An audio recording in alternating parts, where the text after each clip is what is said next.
EQP, your specialized consulting.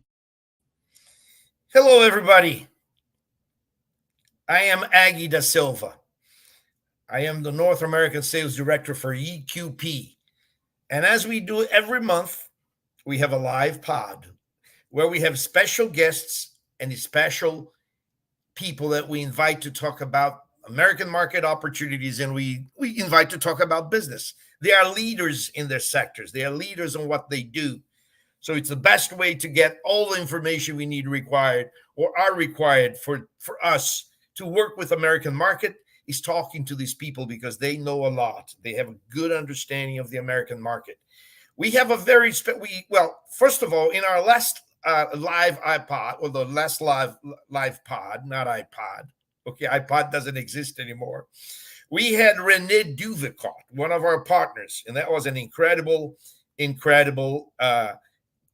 live that we had. So I just want to go and give you a quickly wrap of what we have today here. Okay. First of all, the theme of this section is opportunities in the North American market. Okay. We're going to talk about Joorney. Joorney is our partner. They have been serving us as advisors, and they have played a crucial role in helping us with the analysis and feasibility study for our expansion into the North American market. And today, we are going to explore that a little further.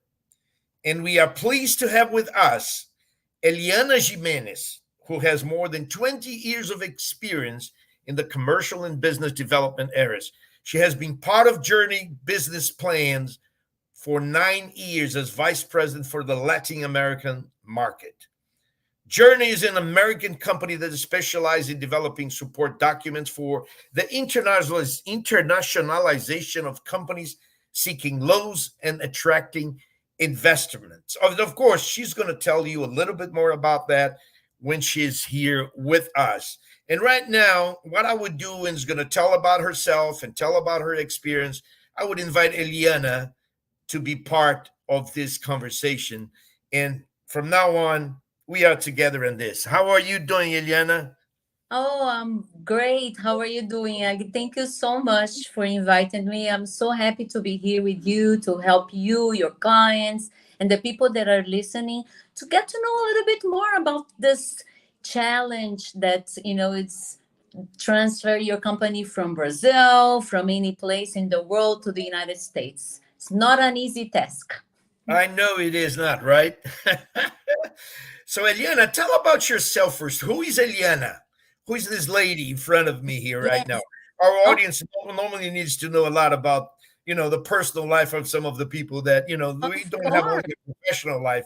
We have a personal life as well. So tell us about yourself. Tell our audience about yourself.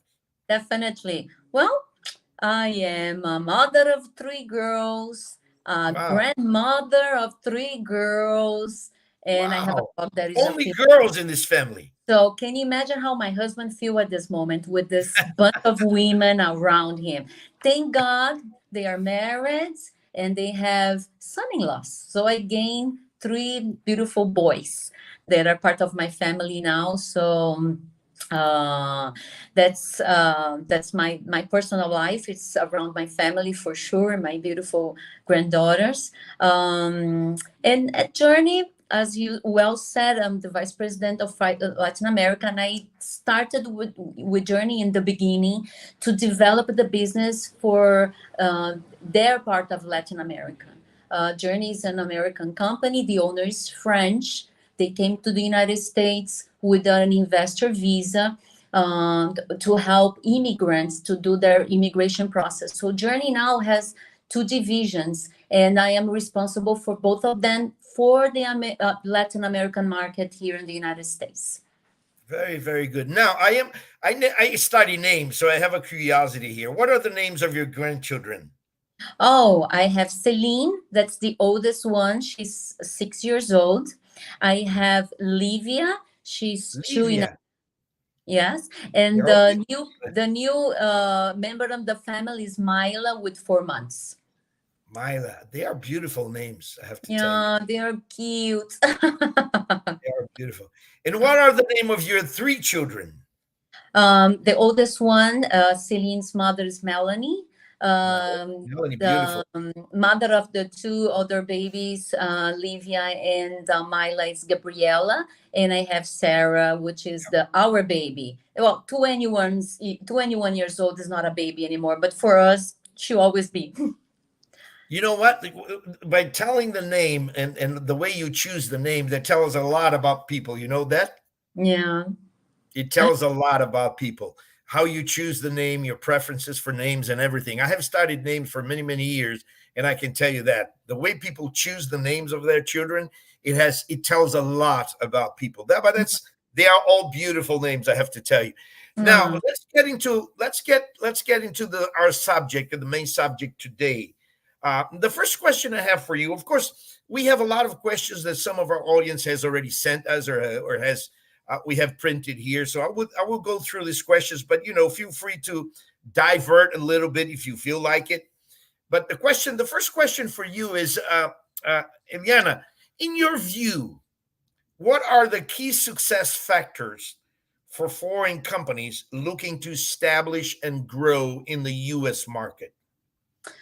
Okay, well, the key success factor, in my point of view, actually, there are two. There are two the main points that I think it's crucial. The first one, it's the ability that this company have to adapt to the local demands, the local environment, the do business in their orange country of orange, even though there is the same business here, it is not the same. So be able to adapt and to get the knowledge to face this challenge, I think, is number one. Number two, it's get good partners. So a good partner that will help them to develop their business here, to make sure you are up to rules, regulation. I think that's number two. Of course, in the areas that So EQP you got to be good because we chose you as a partner. yeah, we try to be the best, So actually. we're doing the right thing here. Yes, And we chose you definitely, as partner. So definitely. that was a good choice. Okay, keep going. I'm sorry to interrupt Yeah. you, but I will once in a while. Let's go. No, no worry about it. And so for each market, for each demand, the company has to understand their challenges, to get to know the culture, what they are expecting, the factors that will help them to differentiate themselves from other people, from other, competitors. So I think those are the main points, no doubt about it.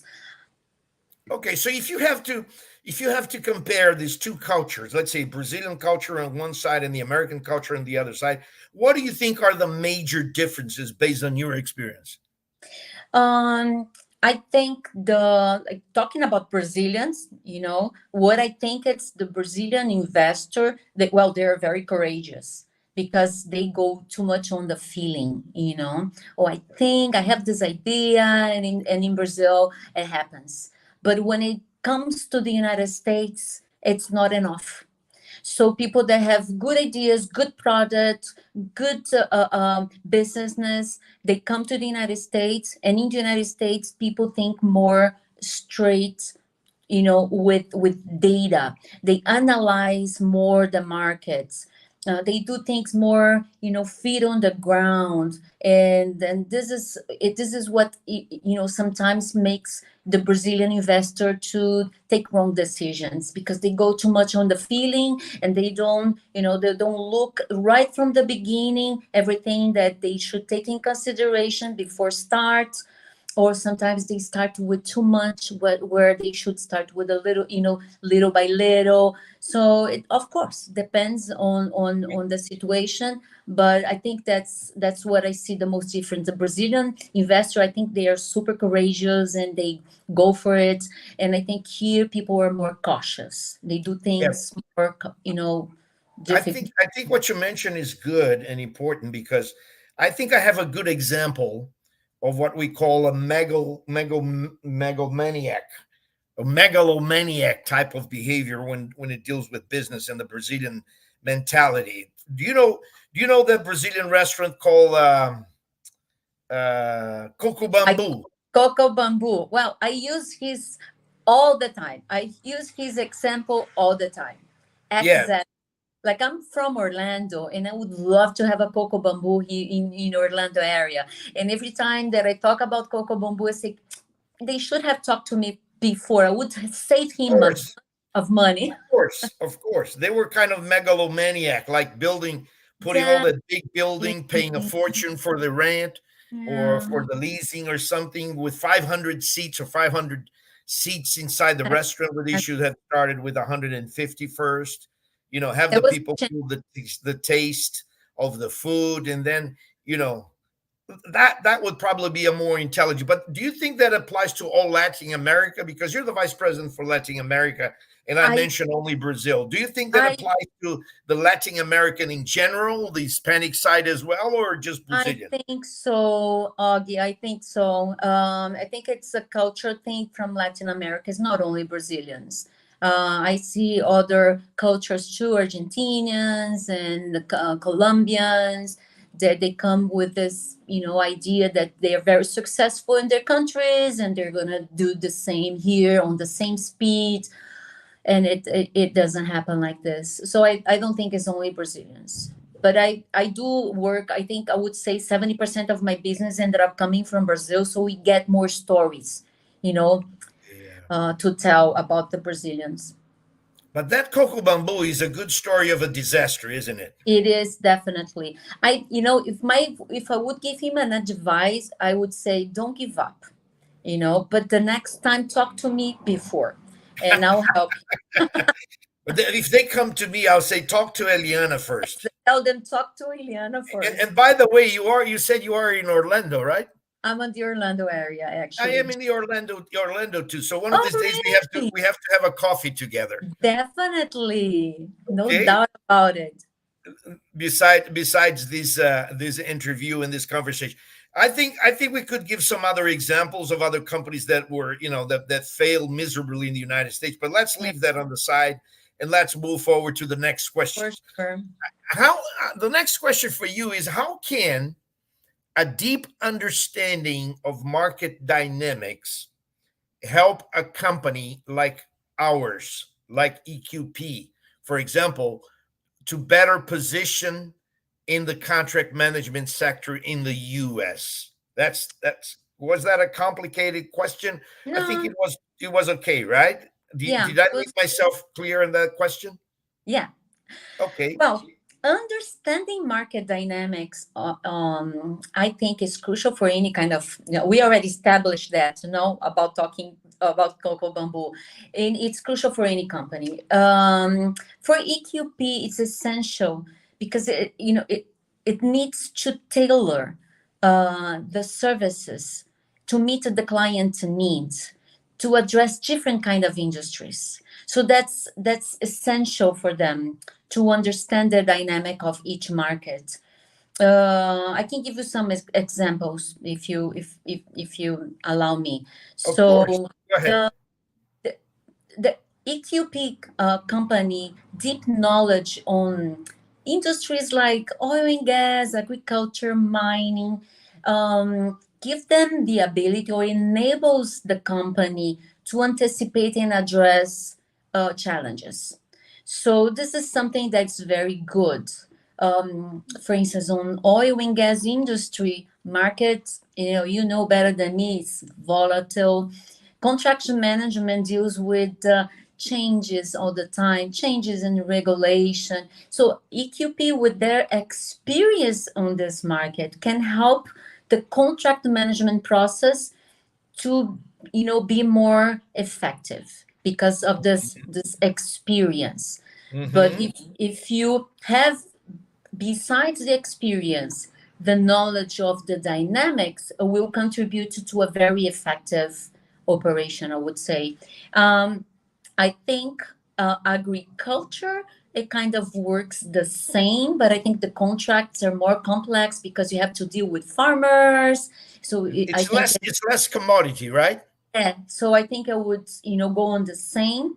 And the situations definitely can be very challenging. So the experiences that you guys have on this market will make sure all the knowledge will tie it up. The knowledge of the dynamics and the industry plus the management of the contracts, and make sure the results are effective, that you're going to bring results for the clients. Very interesting. Very interesting. And interesting when you say that, because we're talking.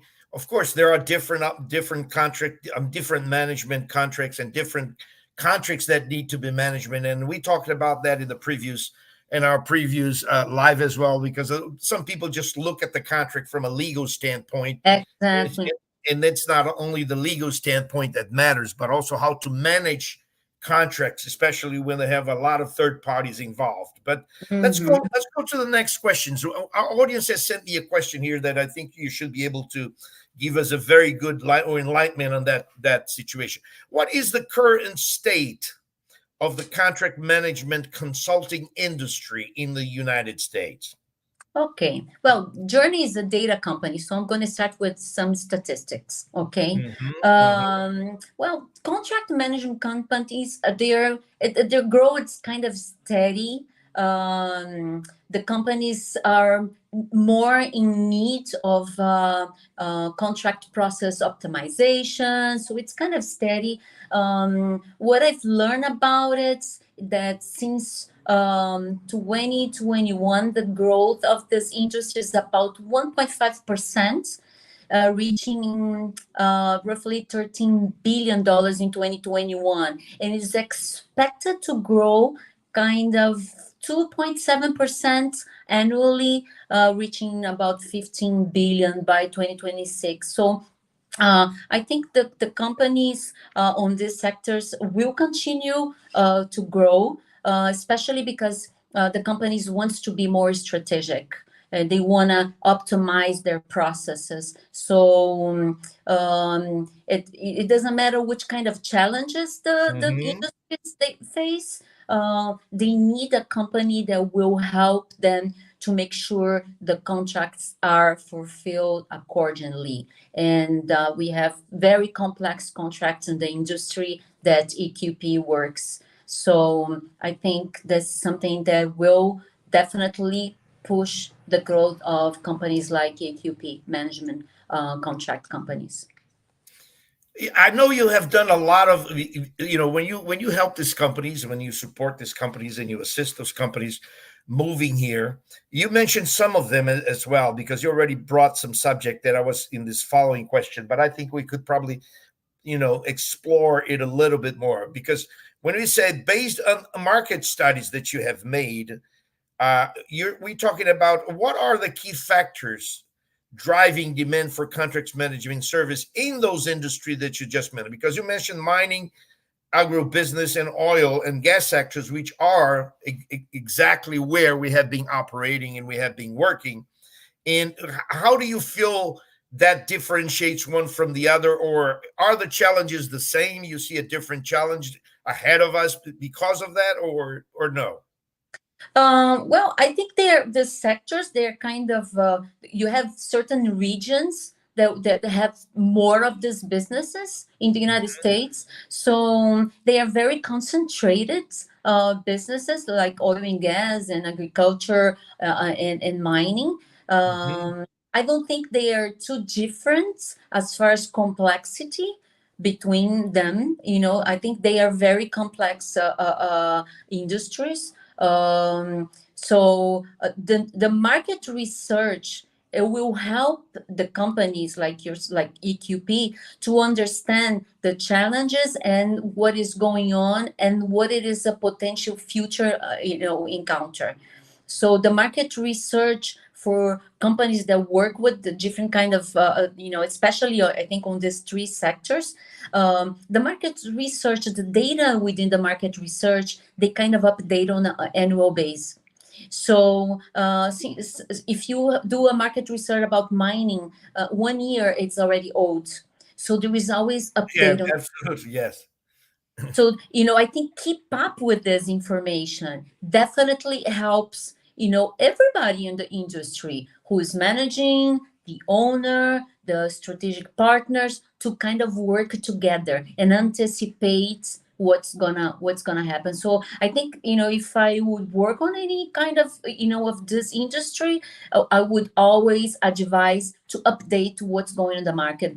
As a company that provide data, we have access to paid resources like government resources, and sometimes there are information that can help you oversee some situations and mitigate it before, like try to be in advance of what it's expected to happen. Who did you talk? I was introduced to you by Bob. Bob was the person you had a conversation Yeah. related to P, right? Yes. What?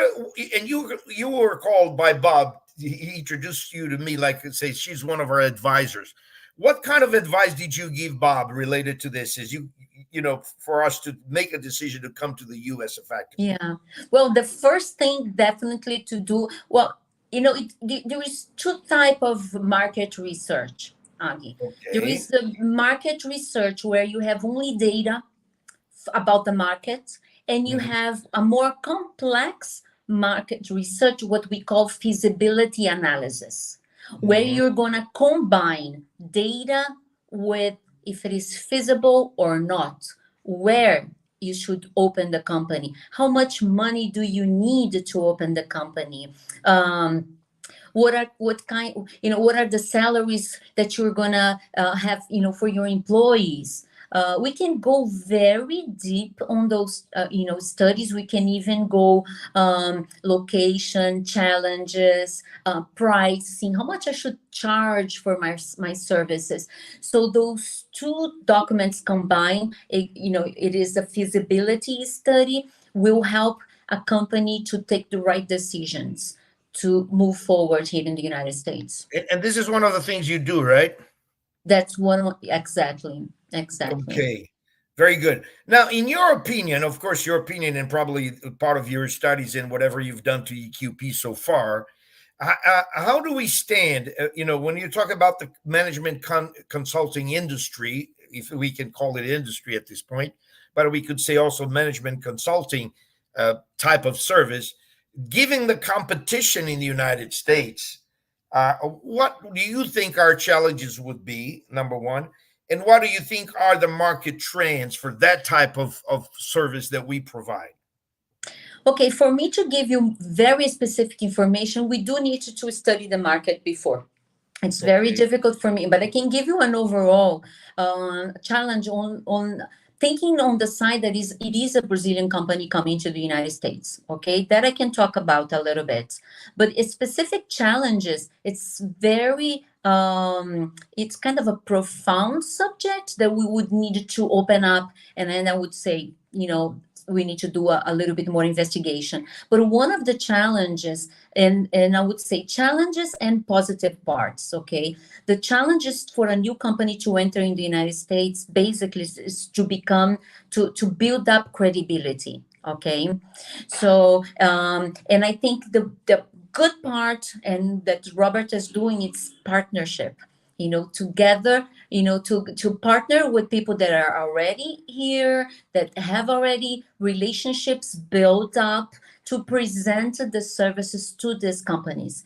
Because you know how it is, relationship, it is the same in any point of the world. So it's Absolutely. one of the challenge for a company that offers services in the United States, is to build up the credibility. So if you have a strong partner that will, introduce you, that knows you, and will introduce you to the potential clients, it will definitely be a right way of doing, because the challenge is actually to build up this credibility. So you're going to start, and I could say for Joorney, we are an international company. The owner is French.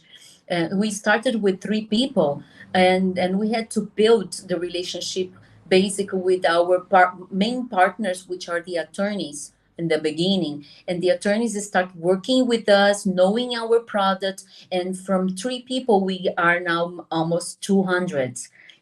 From Wow, 2, 3 that's business good. plans a month, we are now about 600 business plans a month. So it's not something that happens one day and another, but build up this strong relationships with the partners, and makes a difference. That's good. Congratulations. You're just showing how successful you have been, and that's very, very interesting to know that. Uh, and also, from your perspective as an advisor, now we expanding a little bit, because you see here, I'm not talking about EQP anymore. I mean, it's a good opportunity for you to expand, not only show your expertise and tell this market what your expertise are, but I think this question will be, you put you in that position that you can show off a little bit more. From your perspective as an advisor, what best practices or lessons learned would you recommend for other companies? Now, I'm not talking about UQP now. What lesson you recommend by these lessons learned? What you recommend for other companies looking to successfully expand into the U.S. market? Um, Definitely, it's, you have to think about an excellent project. So you make sure your product is aligned to the needs. So study the market, understand the challenge, the gaps, and try to build a product in any area that is excellence, that has that, it's out of the box, that's really good. And basically that's what happened with Joorney. So we created a document for immigration, that the attorneys, when they saw it, and there were players at that time that today we don't even hear about them anymore, but that product together with a customer service, I think that's the key. If you have a good product, and if you have people that work for you, and people that are working with you, that's Mhm. not working with you, they're working for you. Take ownership, build the relationships. That's the key for the success, for you to grow. Any company can do well in the United States, I believe strongly, but you have to have those 2 things. And of course, and that's something that I don't even need to say, you needed to be prepared financially, because nothing happens in one day. So you needed to have enough cushion to support you during the time that you are building up the relationship with your partners, that you are offering your services, be able to adapt, be able to make some changes along the way. We are constantly changing, Aggie. We have 2 areas. Advisory area, it's a little bit more steady, it doesn't have a lot of changes. But in immigration, we have to be constantly learning from the attorneys, because immigration changes all the time, so it's not the same product of 10 years ago. So I think there's a, be, and I think we talk about in the beginning, to be able to adapt, it's very important. And I hope I answered your question. You have, and I want to expand that a little bit more, Eliana. You probably have assisted or advised many, many companies in the years that you have been in this organization in your company there. And of course, you are responsible initially for this advice, for some orientation. As you mentioned, if Coco Bamboo had talked to you, probably they wouldn't have failed that miserably, because your recommendation would be for them to start small to become big one day. But what I would like to you to expand a little bit, because this is crucial now. You have many companies that you have assisted. Some of the companies have been successful, and some of them have failed. And it's not your fault, because you're not responsible at the end of the day. You're not responsible for their success. It depends a lot on other factors that doesn't involve exactly Eliana and her company. I want you to expand here with us one thing that I consider very, very important. Those that failed, you don't have to mention names, but of course you can mention facts, or you can mention stories without telling names. Why did they fail, in your opinion or your perspective? Why did they fail? Let me elaborate a little bit more about what we do. We generate we our consultant in advisory area. We generate data. Okay, so we are more of a company that produce content. Of course, you are gonna have, you if you are a company starting up in the United States, you definitely need to have those numbers to be translated in actions. We don't go there. We just give them the information. So Yep, the owners or the people involved on that operation, they needed to understand, and we of can, course. I said, we can translate this data in information, and they needed to implement this. So in my point of view, you can have the companies that I would not consider that they fail, but they understood was not on the right timing, that they need to go back to the drawing boards. I Mhm. had a situation with a client that they want to bring to the United States they were from South Africa. It's been a while. They want to bring to the United States. They had like a financial platform. When I talked to their director of business development, he told me, I have an awesome platform. The financial, there is nothing like this in the United States. We're gonna do great, but let's do a market research. When we did the market research and we came with the information, we found 7 companies that have the same exactly solution. So I would not consider a fail. I consider an intelligent decision. With that information, he said, I'm gonna go back to the drawing boards and I'm gonna make it better than the others. Now I have the information how, and I have the team to create a better solution. And I talked to him not long ago. He's like 5 years later, now he's ready to compete in the United States.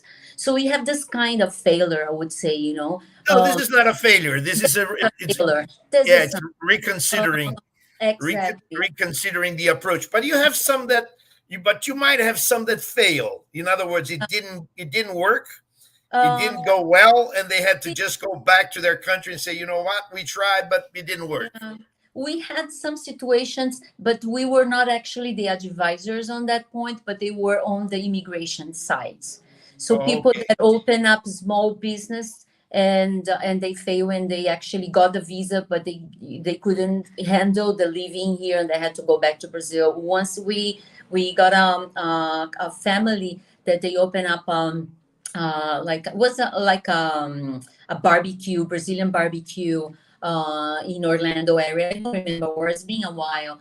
They invest all their money. They came legal with the visa. They got everything, but manage that operation. Actually, they didn't have the enough experience and got to the point they had to close, and they didn't have enough money to do another business. So I had some situations, but on a smaller scale. I don't remember. Maybe there was, and I'm not aware.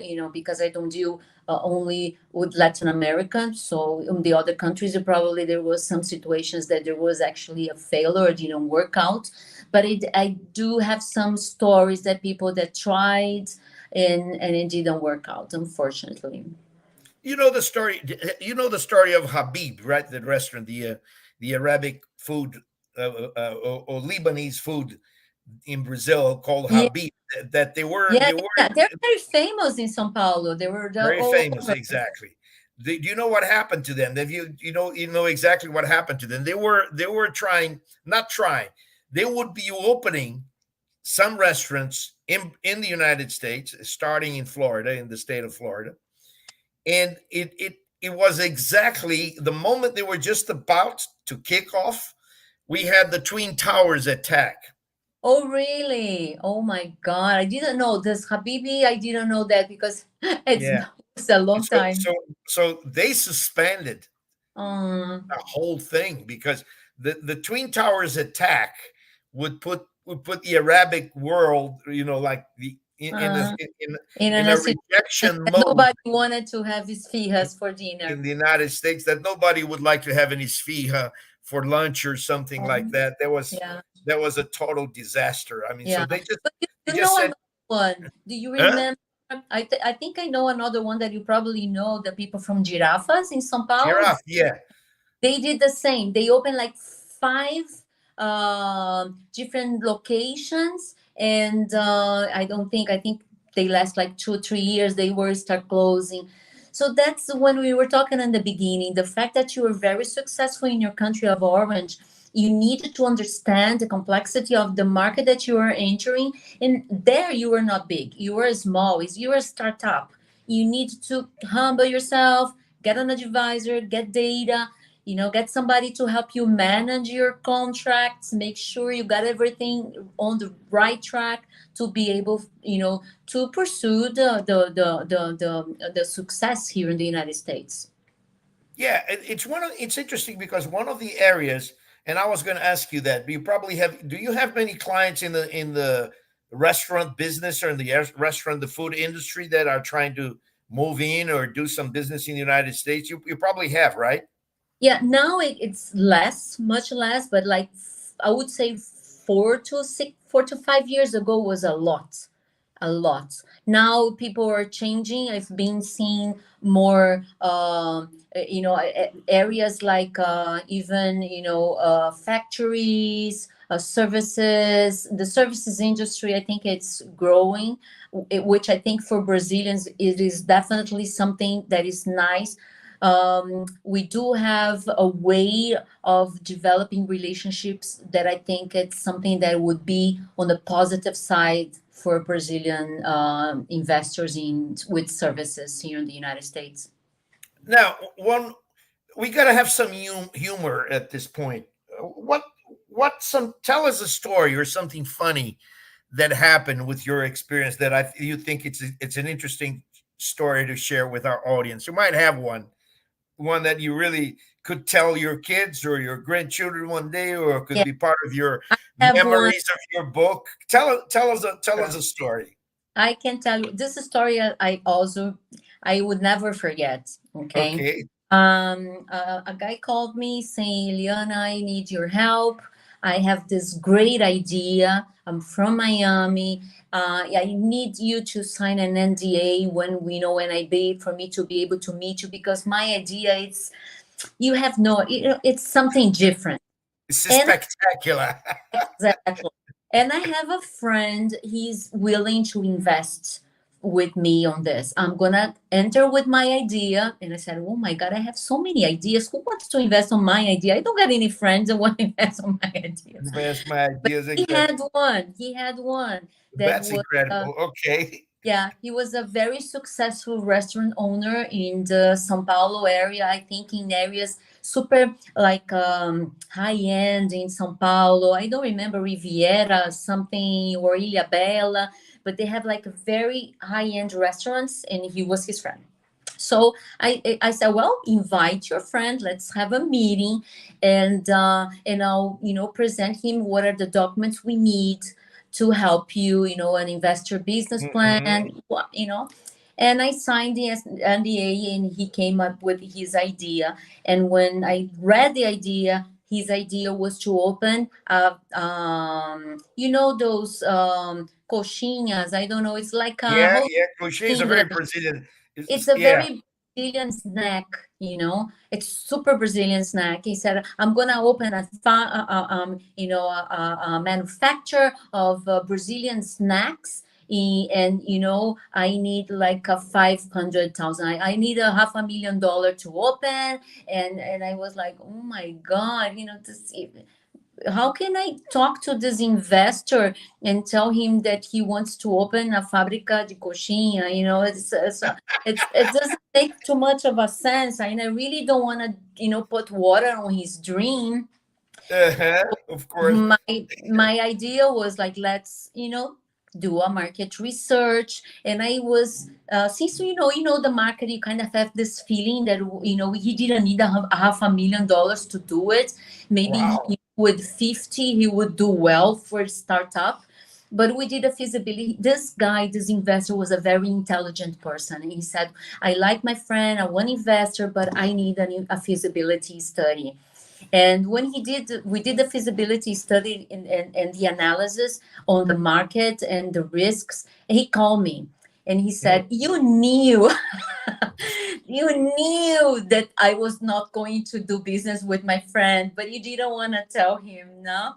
And I said, "Well, I would never, put some water on top of his, cold feet on your friend, but I You're not really a cold feet. You're not a I cold don't feet, right? think You he don't have needs cold feet. yeah, I really don't think he needs a $500,000. I think you should invest, but I think he needs much less to do it. And if he knows the business, and if you start small, of course. But it was funny because he thought his idea was supernatural, and you have to be careful sometimes, with the ideas, I the have some questions from people study. who's been watching our live. That's an interesting story, I have to tell you. Katia Timani, you see, let's put her right there. She said, thank you both for this talk. For hair products, what can be your recommendation as a consultant? She has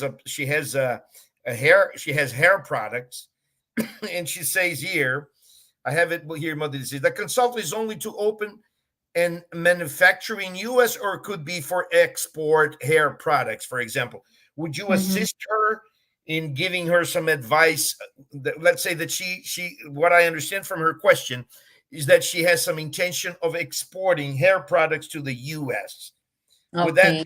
Would that be an area that you would give some advice, or you would help or assist a customer that would? Definitely, Huh? definitely, no doubt about it. It's a very competitive market. Um, I would definitely not start opening a manufacturer in the United States. It's starting by getting a market research and understanding the difference of your product, what you have to offer more, and start developing business in the United States. You can do even in Brazil. You can, if you have a partner here that is serious, that can help, they can start developing your business. Even though, but as with the hair products, you're gonna have a lot of regulations that you have to follow. So you do Mhm. need a market research and a feasibility study, so you have this information. You need to know how you're gonna have to do all the regulations, for you to be able to start even offering your product here. And little by little, understanding, maybe with this information, we can give you data for you to choose the area where you're gonna, the region. Sometimes, like Florida is not the best. Sometimes you can go to other areas in the United States. They would love Brazilian products. I have a friend of mine that she's starting a business like yours, with skincare, and she's doing like little by little touching, and her product went through all this regulation thing, and she's starting grow her business in the United States, and she's still in Brazil. So I would be very tactical, do one thing at a time. I think it's possible, but definitely we can help you. It's gonna be a pleasure. And Katja, I would give you a recommendation myself. Find a friend here in the US that has $500,000 to invest. and try to convince and, if he, and try to convince him that you have a great product, which I know you're very convincing because I know Katya.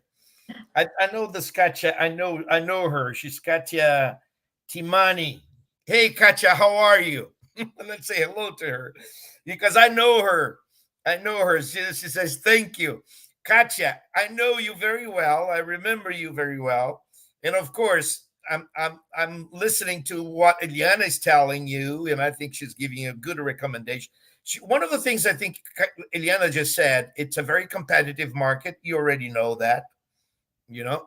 Of course, if you're coming to the United States, one of the things I say to Brazilians in general, I don't know how Eliana deals with that, but one of the things I say to Brazilians in general is don't come to the United States depending on Brazilian consumers of course, only. You're gonna it's gonna be a disaster.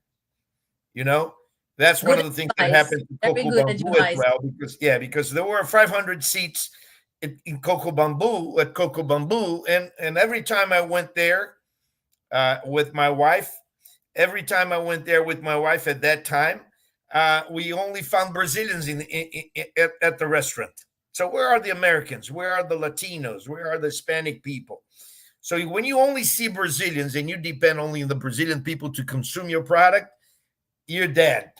You're born dead. You're dead at birth, like from the start. Now, if you can adapt your product to the market, one of the things I always say to people, if you can adapt your product to be consumed by Hispanic people, Latinos in general, and also by the Americans, I think you have a great chances of being successful. The coxinha is something very Brazilian, right? Very Brazilian. Can you Very imagine Brazilian. 500K to open a manufacturer of coxinha? Wow. Wow, that $500,000 to open a manufacturing of a plant of producing coxinhas every day. We have to say how many coxinhas will the person produce every Can day? you imagine? How are they going to distribute that in the stores? Which stores or which Yeah, places will be like the front for selling those products? I mean, there are a lot of questions there a to lot be of answered, right? questions to answer. Definitely. Coxinha. Coxinha. Well, at least it was not kibe, right? Because kibe is also another. Yeah, It's Lebanese, but it's very Brazilian as well. So it's you can true. have kibe everywhere. Now I think there's another question here from somebody. Uh-huh. Hold on. Okay, Thiago put it there. There is another question here. Yes, it's from Marley, who is in right now. She is in Miami, and she's asking a very straightforward question. If she wants to provide services to customers in the maid industry, in other words, there are companies that have maids and they serve a lot of people. It's more like individuals, houses, even companies. If they want to have a company or put together a company to provide a maid service, what would be your starting initial conversation and recommendation you would make to Marley about that? She would like to know what would you tell me right at start to Okay. to put me in the right position to Okay. even think or invest in this type of business. Yeah. If she's in Miami, I would say let's study your competition. That's Hmm. would be the first thing. Let's study your competition and see what they're doing right and wrong. And we have even some what we call mystery shopping services that we do to analyze what they're doing right, and then you're gonna first build up your business model on whatever they are failing, and you're gonna create something different. And it's not a difficult task to open a maid company. The investment should be that high. We definitely need to understand your financials to see if if it is feasible for you to open, and if you are taking in consideration marketing, training, space, products, everything that you're going to need. So definitely I would suggest you for us to do a feasibility study, so we make sure that the money you have to invest makes sense.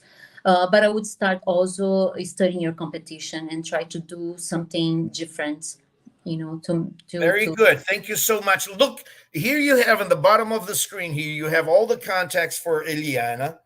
You have her email, you have her phone number, in case you want to explore a little bit this thing with the investing money or putting a coxinha factory in the United States, exporting cosmetics, or maid services or whatever you got to do. I mean, there are many opportunities, business opportunities. One of the things we discover is if you come to the United States and if you are a hard worker and if you really work hard and if you have a dream, but you go through this process with Eliana and it shows there are make a feasibility study to about how I would be successful in this market. If you take the right steps, you can probably make a lot of money too, because Agree. this is still a land of opportunity, no No doubt doubt. about it. And if you're a hard worker and if you really wanna, make it happen the right way, I am all with you. Just talk to me, and I'm gonna be very happy. I love helping people, and I love to have nice stories to tell, not only sad or You have, if you have another one, please share with us. You have another one besides the coxinha? No. I have another one that I Go think ahead. Go ahead. That we love those similar. stories. uh, Recently, this is something recently that Mhm. a client came to me. He got his visa and he was working for a long time already on the car dealer company. Car And dealer. um and he said, Leon, I need like a kind of pitch deck or something, because I have a friend that's going to invest money on me so we can open a car dealer. There's always a friend in the middle with There money, is right?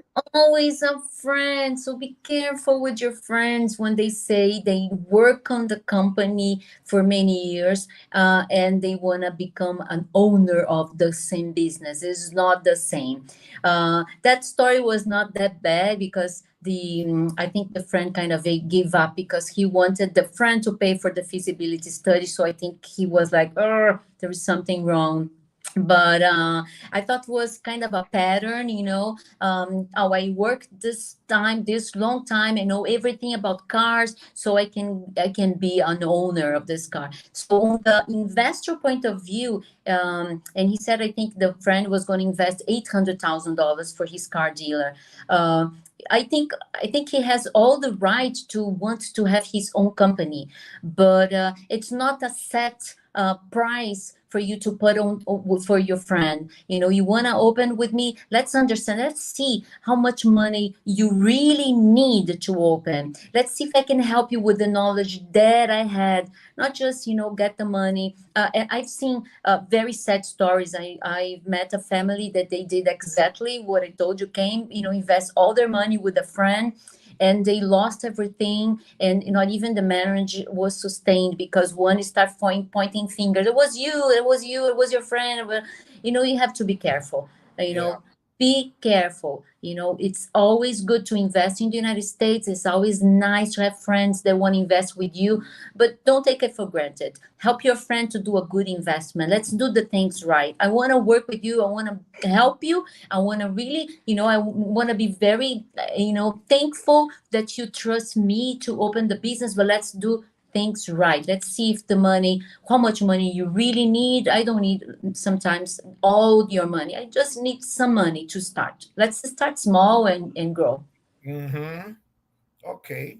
Very good. That's a good advice. Just don't give me all the money that you're trying to give me. Just give me what I need, right? what it's real, what is real. Exactly. And start small. We like, if you're from Orlando, we have what's the name, Fogo de Chão. they are Fogo de doing chão. they are doing super great. I'm so happy to see they're growing, they're opening Yes. something they did right, Something they keep doing something they right, did right? in the beginning.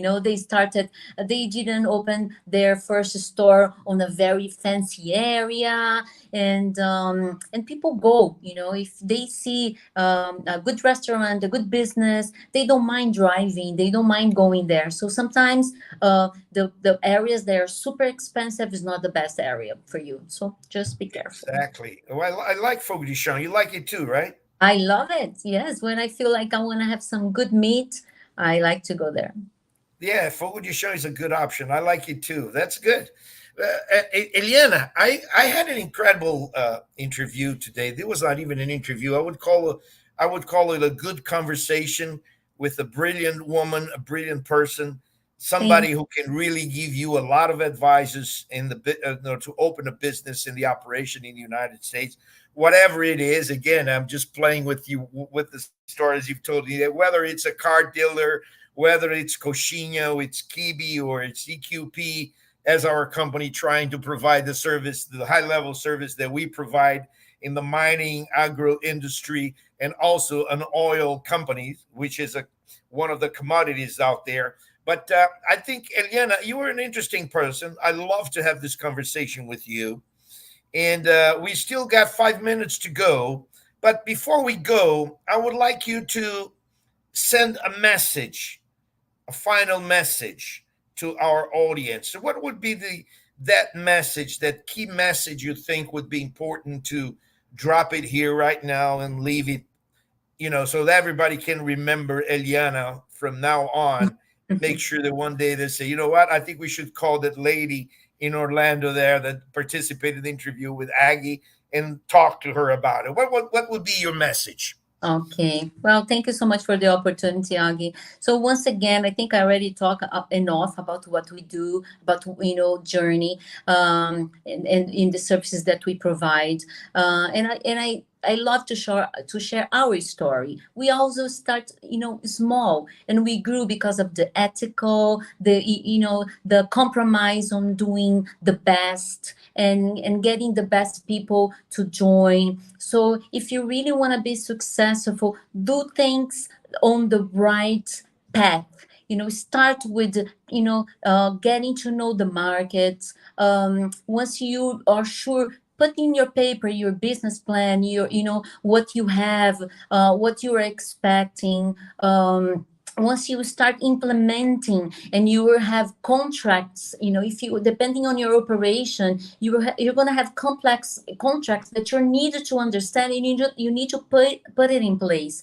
So you need to have companies like EQP to help you through it. So it's not only opening, it's not only implementing, it's managing, and make sure it's in the compliance. So if you have it in mind, even for the small investor to the large corporations, I think that's the right way for you to do business in the United States.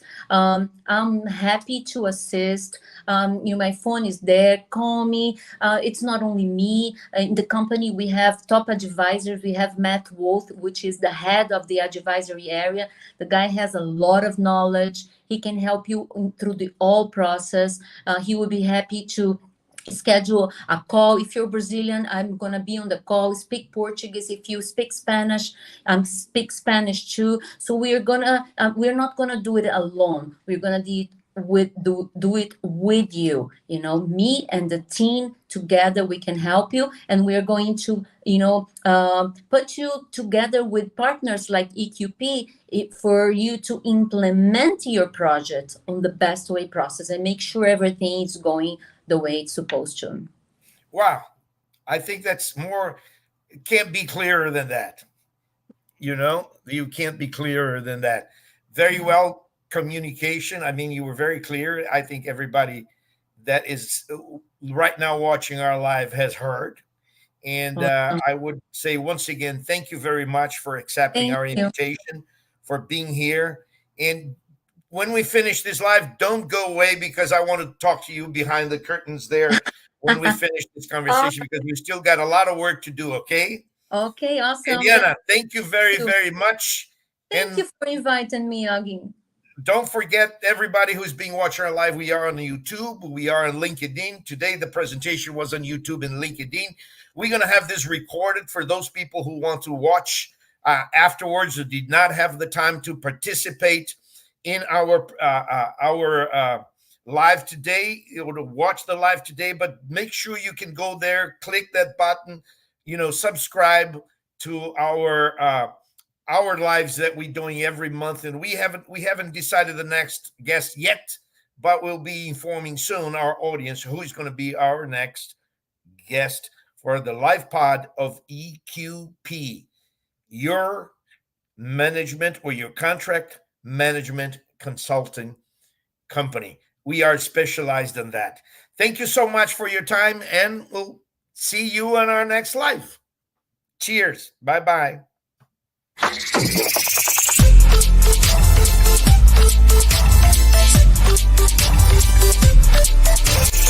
EQP, your specialized consulting.